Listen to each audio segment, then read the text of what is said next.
تخيل انك بصيت للسما النهارده بالليل ولقيت القمر هلال صغير، وبعد اسبوع بصيت تاني لقيته نص قمر، وبعد اسبوع كمان لقيته بقى قمر كامل ومنور السما كلها. السؤال هنا، هو القمر بيتغير فعلا ولا في سر علمي بيخلي شكله يتغير بالشكل ده؟ النهارده هنعرف مع بعض قصة أطوار القمر، وليه القمر بيغير شكله طول الشهر. والحقيقة إن القصة دي أقدم بكتير مما تتخيل. زمان جدا كان الناس فاكرين إن القمر بيطلع نور من نفسه، لكن العلماء اكتشفوا الحقيقة. القمر في الحقيقة ما عندوش ضوء خاص بيه، كل اللي بيحصل إنه بيعكس ضوء الشمس زي المراية بالضبط. يعني الشمس بتنور القمر والقمر يعكس النور ده لينا على الأرض. طيب لو كده ليه شكله بيتغير؟ القمر بيلف حوالين الأرض باستمرار، واللفة الكاملة دي بتاخد حوالي 29 يوم ونص تقريبا. وأثناء ما القمر بيلف حوالين الأرض، المكان اللي الشمس بتنور فيه منه بيتغير بالنسبة لنا. يعني أحيانا نشوف جزء صغير من النور، وأحيانا نشوف نصه، وأحيانا نشوفه كامل. وده اللي بنسميه أطوار القمر.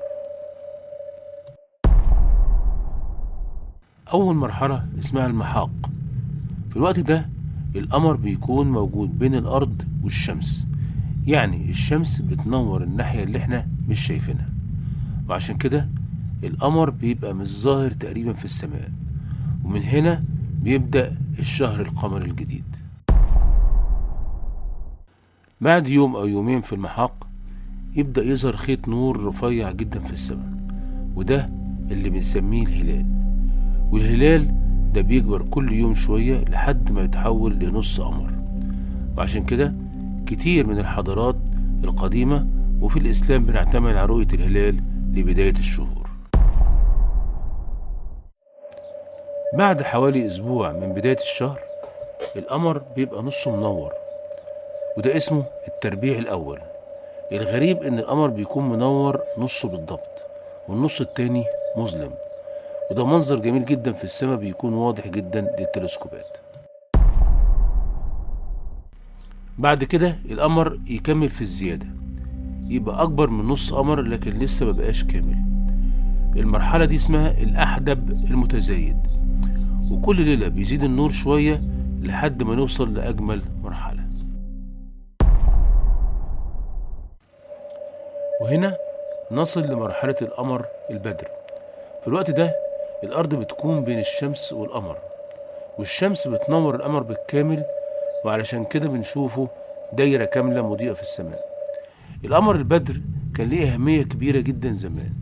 البحارة كانوا بيستخدموه في الإضاءة، والمزارعين كانوا بيعتمدوا عليه في مواعيد الزراعة.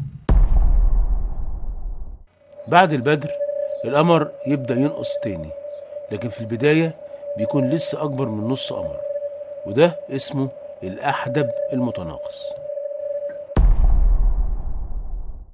بعد حوالي 3 أسابيع من بداية الشهر القمر يرجع يبقى نص قمر تاني، لكن المرة دي النص العكسي مش اللي شفناه قبل كده، وده اسمه التربيع الأخير.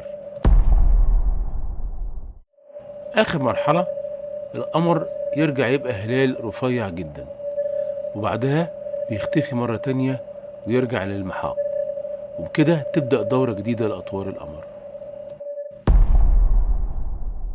الدورة الكاملة لأطوار القمر مدتها حوالي 29 يوم و12 ساعة و44 دقيقة، وعشان كده الشهور في التقويم الهجري بتعتمد على حركة القمر. يعني ببساطة القمر ما بيتغيرش فعلا، لكن اللي بيتغير هو الجزء المضيء اللي احنا شايفينه منه.